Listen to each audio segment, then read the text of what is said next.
the Rubik's Cube. This little cube took over the world in the 80s and still being sold today. So let's take a look at the Rubik's Cube and some other cube related products back in the 80s.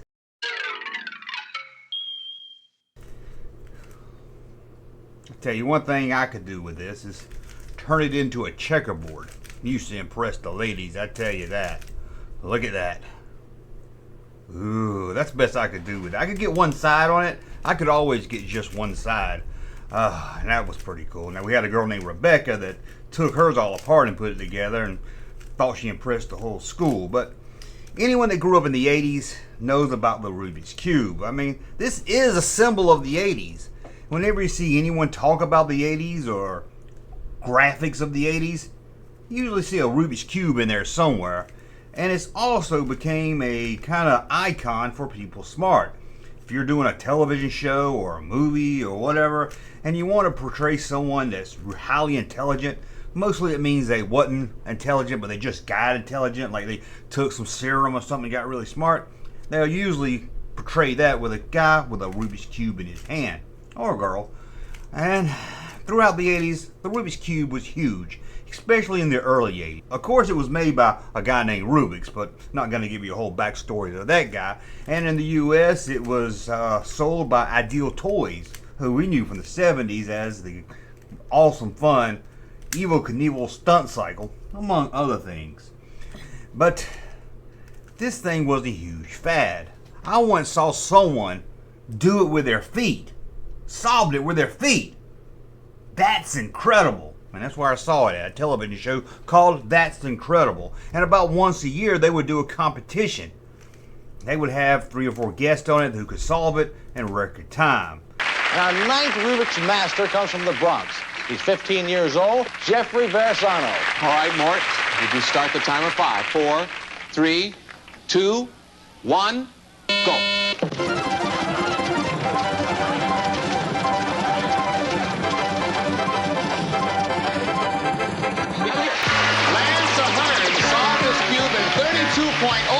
Seconds. The world record today is like 3.13 seconds. Crazy. But today's Rubik's Cube, they use something called a speed cube, which, turns faster and everything. And to me, that's cheating. If you're going to do a world record, you should have to buy an original Rubik's Cube from the 80s. But I guess most of us found out about the Rubik's Cube way back in the early 80s with a Rubik's Cube commercial. Sure, Sir Isaac Newton unraveled the mysteries of gravity, but could he have unraveled the mysteries of Rubik's Cube? 3 weeks ago, Judge Smith retired to her chambers with Exhibit A, Rubik's Cube. She hasn't been seen since. Warning, once you get your hands on Rubik's Cube, you may never be able to put it down. Rubik's Cube, over 3 billion combinations, but just one solution from Ideal. Now, the Rubik's Cube's been blamed for a lot of things. I've heard it's led to divorce. It even led to a baseball player missing the 9th inning. But with any great fad comes a lot of rip-offs and a lot of other merchandise to tie in. And I thought that's what we would look at today. So let's dig into other Rubik's Cube related merchandise. And we'll start right here with a book on how to solve the Rubik's Cube. To me, the fad ended when these books started hitting stores. There were a lot of different ones. Man, I don't know. Once the book got out there and people would just go buy a book to figure it out, just wasn't as special.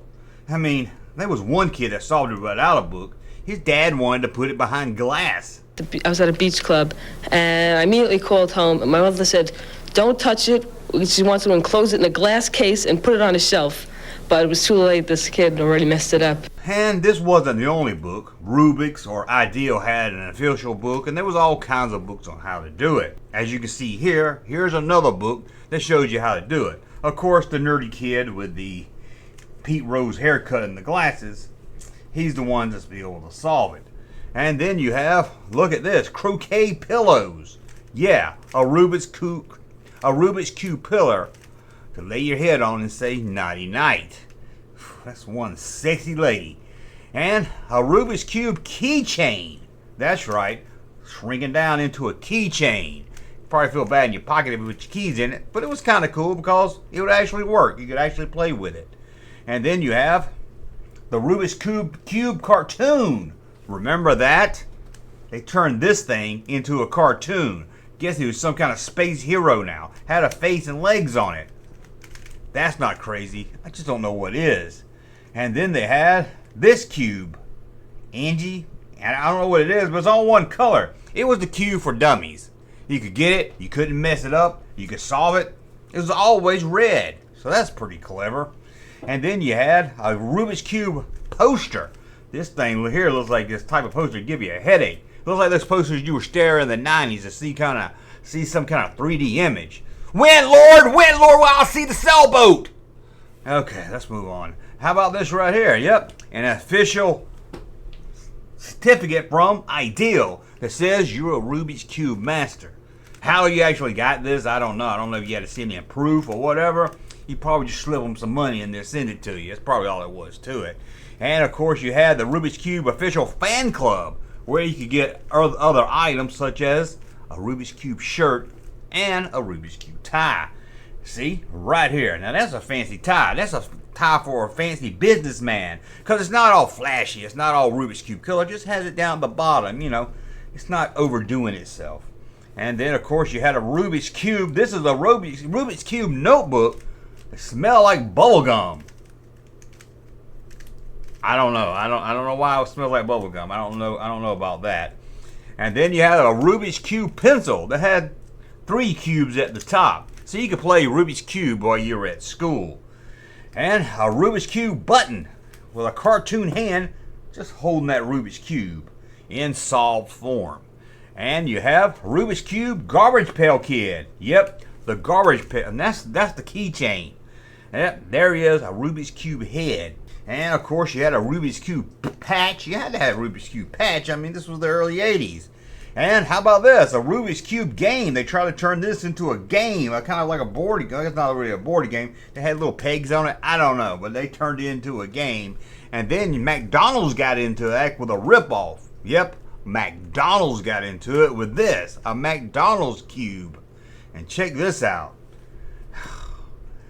Has the menu on each side. You'd think they would at least just put a picture of a hamburger, a picture of a french fry, a picture of a milkshake, something like that. But no, they just wrote out what it was. That's kind of silly. And this is the original Rubik's Cube. Came in a tube. Some of them did come in a box, but some of them did come in a cube. Now for the 50th anniversary, they re-released this thing. Yeah, that's right. This thing actually came out in the 70s, but didn't get really popular until the 80s. But they re-released this now with a gold one on top inside the cube. So if you're into Rubik's Cube, you might want to check that out. And how about a Rubik's Cube bed sheet?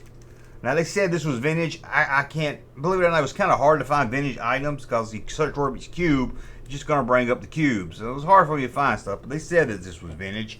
And how about a bumper sticker? Honk if you can solve the Rubik's Cube. I wasn't honking at nobody because I couldn't solve it. I was happy getting one color. And then you have an iron-on t-shirt for your t-shirt. Iron-on that says, I beat the cube. Yep, you could brag to everybody that you beat the cube. And how about this? A newsletter from the official Ideal Rubik's Cube fan club. Yep, a fan club for Rubik's Cube. And then you have a Rubik's Cube calendar. That's just weird right there. And how about the original Rubik's Cube in the box I was telling you about? That's the one that came in a box. And then you had a Rubik's Cube lube. Is your girlfriend's Rubik's Cube too tight? Well, you can put some lube on her Rubik's Cube now. Oh, we've got what it takes to really move your cube. Rubik's Cube lube. That's weird. But Rubik's made more than just a cube. And some other companies did try to make little puzzles also. So let's check this out. I don't know if this was made by Rubik's. He might have made a ball also, but it's a Rubik ball. Forget the cube. These people try to make a ball popular. Wasn't never as popular as the Rubik's Cube. And then you have Rubik's brain game. He tried to come up with a whole different game. This was a brain game. And there was the triangle. Remember the triangle? It wasn't as popular as the cube either.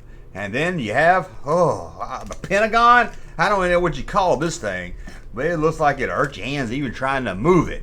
And how about this? Link. Oh, this is called the missing link, excuse me. The missing link. My sister had this one. I could do one color on this one also. Could never do it all together. Now they had one called Magic Link, and you had to link 3 links all together. I could solve it. Of course, I went to B. Dalton at the mall and read a book on how, but I could do it. But it was a fun little puzzle. But it had fishing string that held it all together, and it would get all tangled up, and it would break within 6 months. But I did like it. It was a lot of fun. And how about this? A puzzle pen. Yep, a puzzle pen. A lot of people probably had this and took it to school. And then you had the Rubik's Cube Snake. I guess not Rubik's Cube. Rubik's Snake. Remember that? I love this thing. I could never make the ball. I tried, never could. I could, however, make the dog. Oh man, I could make the dog. I also could make a snake. I couldn't make the cobra. I could make a snake because it was just, but this didn't really have like anything to solve. It was just stuff you could make with it. I loved this thing as a kid. I had it. I played with this thing a lot, probably more than I played with the Rubik's Cube. And how about this? Square One. This was released in the 90s. I had this one also, and it drive me crazy. What it was a square. You mix it up, and it looked like that. You had to get it back into a square. That wasn't happening, at least if I had it. And how about this? Darth Maul official Rubik's Cube puzzle. This, of course, released in 1999, and they've done some other ones. I think it was R2 and some other ones, but that's the one for Darth Maul. But that's a look at the Rubik's Cube. This is the part of the video where I end and I got this thing solved back together, but I can't do it.